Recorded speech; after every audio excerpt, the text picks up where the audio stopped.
Bonjour. Aujourd'hui, je vais vous raconter une très belle histoire. D'abord, je vais vous dire où je me trouve. Je me trouve à... Où je me trouve, Jean-Luc?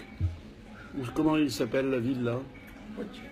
Je me trouve, non, là au festival. Voilà, je me trouve à quelques kilomètres d'Angoulême pour le festival de la bande dessinée. J'ai décidé de mettre sur bande dessinée quelques-unes de mes meilleures vidéos. Voilà, il fait très beau, hein, on va passer par Poitiers, on va faire un tour au Futuroscope, et je suis accompagné de mon ami Jean-Luc Ada. C'est un copain de Tunis depuis très longue date. Lui aussi, c'est un khalouat comme moi. Bref. Alors voilà. Aujourd'hui, je vais vous raconter l'histoire des miracles de l'Agriba. Voilà, je vais commencer. C'est un véritable miracle dont j'ai profité. Voilà. J'ai un ami qui s'appelle Jean-Luc Lancry. Encore un autre Jean-Luc. À l'époque, il y a 50 ans ou 60 ans, nos parents, ils adoraient nous donner des noms de Jean-Luc. Maintenant, c'est Moshe, c'est Yoni. Avant, c'était Jean-Luc. Bon, wada. Ce copain Jean-Luc Lancry, c'est un Algérois, c'est un du... Bref, il est agent immobilier. Il est apporteur d'affaires. Et il est surtout très gentil, très affable, prêt à rendre tous les services du monde, à condition de laisser son portefeuille bien fermé. Il y a des comme ça. Alors je lui dis, dis-moi Jean-Luc, moi je te cache pas que bientôt j'ai envie de préparer mon alia et j'ai envie d'avoir un complément de retraite. Je veux acheter quelque chose, un bon placement. T'as pas un mouton à 6 pattes? Et je lui répète, il n'y a pas un mouton à 6 pattes. Un jour, qu'est-ce qu'il me dit? Écoute Charlie, j'ai un mouton, pas à 6 pattes, mais à 5 pattes. Je dis, hey, place ça, Jean-Luc, viens me le faire visiter. Il me dit, écoute, je te connais très bien, Charlie. Tu me paieras jamais ma commission. Alors voilà, comme nous sommes des amis, je vais te donner l'adresse. Et d'abord, débrouille-toi. C'est ce que je fais. Il me donne l'adresse, il s'agissait d'un immeuble à Montreuil. Je vais le voir, et qu'est-ce que je vois? Je vois un immeuble, vous allez bien entendre, un immeuble totalement squatté.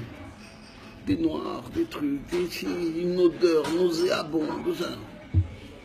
Et je vois devant cet immeuble un Français normal. Je lui dis, je demande quelques renseignements. Il me dit, écoutez, je suis le propriétaire. Ah, je lui dis, c'est beau. Il m'a dit, écoutez, je viens tous les 2 ans hein, pour pleurer sur mon sort. Je lui dis, pourquoi? Il me dit, vous voyez pas qu'il est totalement squatté? Je lui dis, écoutez, moi, on m'a dit qu'il était à vendre. Il me dit, bien sûr, il est à vendre. Je n'attends que ça. Alors, je lui dis, faites-moi un bon prix, moi, je suis acheteur. Je croyais que j'étais l'homme le plus fort du monde. Il me fait un prix très bas. Je le visite, je le revisite, etc. Et finalement, je me laisse tenter. Je sors mon chéquier et je lui verse un acompte pour lui signifier que j'étais vraiment intéressé. On s'appelle le lendemain pour fixer les modalités, etc. Et on prend rendez-vous chez un notaire, un ami à moi. Alors, je téléphone à cet ami et je lui dis, voilà, ceci, cela. Il me dit, mais je t'en prie, tu es fou, Charlie, tu es fou d'acheter un immeuble squatté. Jamais tu pourras les faire sortir. Surtout à Montreuil, c'est une mairie communiste, mais t'es malade. J'insiste. Il me dit, écoute, la seule chose que je peux faire, c'est au moins te faire encore baisser le prix. Parce que, à mon avis, tu es malgré, tu es fou. On va, monsieur Rodriguez, il s'appelait. On va au rendez-vous. Il commence à lire les nanana, la parcelle, la truc, la ceci, la cela, le cadastre, le patin, le couffin. Et à un moment donné, il me dit, écoutez, monsieur Pérez, je vous interdis d'acheter ce bâtiment. Il n'a même pas appelé ça un immeuble, un bâtiment. Mais vous êtes fou, monsieur Pérez. Moi, en tout cas, je n'enregistrerai pas cette transaction. Alors, monsieur Rodriguez, qui est venu de Montpellier, il perd un peu pied. À ce moment-là, moi, je lui dis, écoutez, monsieur Rodriguez, est-ce que je peux vous parler en aparté? Il me dit, d'accord. Alors, quand on était dans un coin, j'ai dit, monsieur Rodriguez, vous avez entendu ce qu'il a dit, le notaire? Ce qu'il me répond, il me dit, mais moi, je suis venu de Montreuil, je sais truc et ceci, moi, je veux me débarrasser. Je dis, alors, faites-moi une proposition. Warda. Il me baisse de 25% le prix déjà très bas. Alors je lui ai dit, écoutez, donnez-moi votre main. Il me serre la main, on va chez le notaire, il enregistre. Le notaire, il me dit, monsieur, je veux l'acheter à mes risques et périls. On signe. Je fais une demande de crédit total. Et 3 mois après, je suis propriétaire de la totalité de cet immeuble. Même les squatteurs, ils étaient à moi. Je vais les voir et je leur dis, écoutez, monsieur, il n'y a pas moyen de nous entendre, c'est pas la peine de nous chamailler, etc. Ils ne m'ont même pas prêté l'oreille. Même que, il y en a un qui m'a menacé que si je revenais, qu'il allait me recevoir avec du vitriol. Et des loups, c'était des loups. Mon Dieu, mon Dieu. Alors, qu'est-ce que j'ai fait, moi? J'ai enlevé la porte d'entrée de l'immeuble. J'ai enlevé 2 marches des escaliers. J'ai coupé l'électricité. Je croyais que j'étais le plus fort. Je croyais que... 3 jours après, je reçois une lettre de la mairie et même le téléphone d'une personne de la mairie me sommant de rétablir l'électricité, de remettre les marches et de remettre la porte. Sinon, s'il arrivait quoi que ce soit à ces pauvres squatteurs, j'en étais la totalité responsable. Elle m'a demandé également l'assurance, etc. Bref, j'ai dû me soumettre à la loi française. J'ai tout remis en place. J'ai été voir Myriam et je lui ai dit, Myriam, je croyais avoir fait une très bonne affaire, mais j'ai fait une très très mauvaise affaire. Qu'est-ce qu'elle me répond? Elle me dit, mais dis-moi, tu t'es pris pour qui, toi? Tu avais besoin, toi, d'acheter un immeuble squatté, toutes les affaires merdeuses, depuis que je suis marié avec toi, tu me les as apportées. Mais tu es fou, tu peux rien acheter normal. Je dis, Myriam, arrête, tu es toujours au lieu de m'encourager, de ceci, cela. Elle m'a dit, allez, va de là, tu m'emmerdes. Bah, 15 jours après, c'est le pèlerinage de la Griba à Djerba. Nous, bonne affaire ou mauvaise affaire, on a l'habitude d'aller, les haflettes, les bricalos, j'ai l'habitude, moi, d'aller à Djerba. Alors on va. Et Myriam, elle sort sa panoplie de prières. Et des prières, vous la connaissez, Myriam, toute la journée des prières. Et moi je dis, Myriam, quelle prière? Les squatteurs, ils veulent pas sortir. Et toi, tu me fais des prières? Bah, je me rappelle, c'était un jeudi. On revenait de la synagogue de la Griba. Et je reçois le soir un coup de fil. C'était mon gendre. Qu'est-ce qu'il me dit? Il me dit, Charlie, tu n'es pas au courant? Je dis, quoi au courant? Il me dit, les pompiers, ils sont venus ce matin, ils étaient au moins 12 camions. Il y avait une odeur de gaz dans l'immeuble. Ils ont barré les deux routes. Ils ont interdit les voitures de passer et ils ont expulsé tous les squatteurs. Il faut que tu viennes vite. Alors moi, je dis à Myriam, écoute, reste, je vais voir qu'est-ce qui se passe. Je rentre à Paris, je suis convoqué le lendemain au poste de police qui me somme de murer cet immeuble.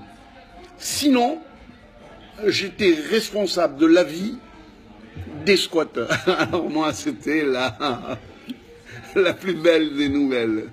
Je prends un immure tous les accès. Le béton n'a pas le temps de sécher, que le lendemain, les squatteurs y rentrent. Et on a joué au jeu à la souris pendant 3-4 jours. Eux, ils rentrent, moi je mure. Ils murent. Wada. J'avais l'autorisation de la police, même j'avais le devoir de murer. La semaine d'après, il y a il s'appelle Yves Alali, un Zagdoun. Il m'a dit comme ça, il a une grosse...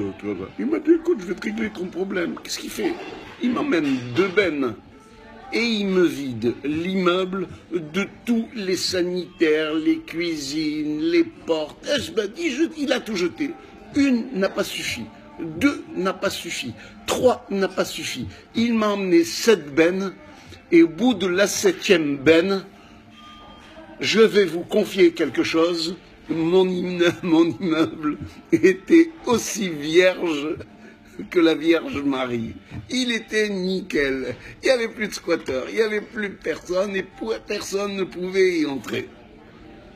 J'ai laissé 15 jours, 20 jours, le temps que les choses se reposent. Et ensuite, j'ai pris, tenez-vous bien, 10 entrepreneurs.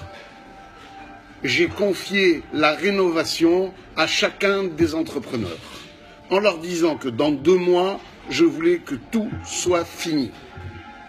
Et le premier qui terminera, il recevait une prime de 4 000 €, d'une part. Et d'autre part, que je signerai avec lui le devis du ravalement intérieur et extérieur. Il y a eu un bon petit Tunisien, je me rappelle, c'était un de Zarzis. Je lui ai confié le ravalement de la cage d'escalier, le ravalement de l'extérieur. Il m'a fait quelques bricoles au niveau de la toiture.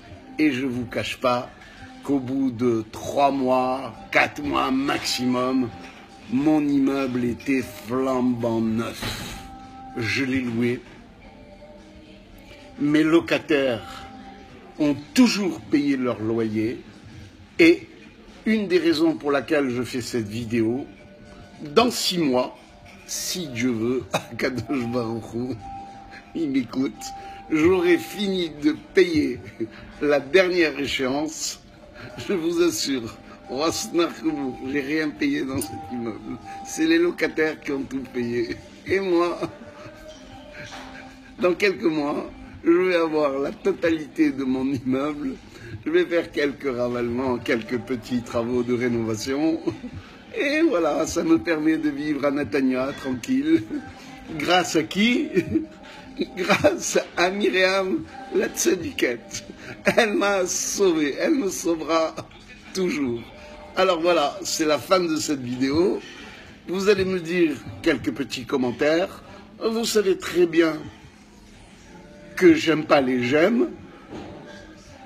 Alors, vous savez, les YouTube, les ceci, ça m'emmerde. Ça m'emmerde, je sais plus comment faire. Alors voilà, je me livre tel quel. Allez, Shabbat Shalom. Je tiens ma promesse de vous faire une vidéo chaque semaine. Bye bye, je vous embrasse.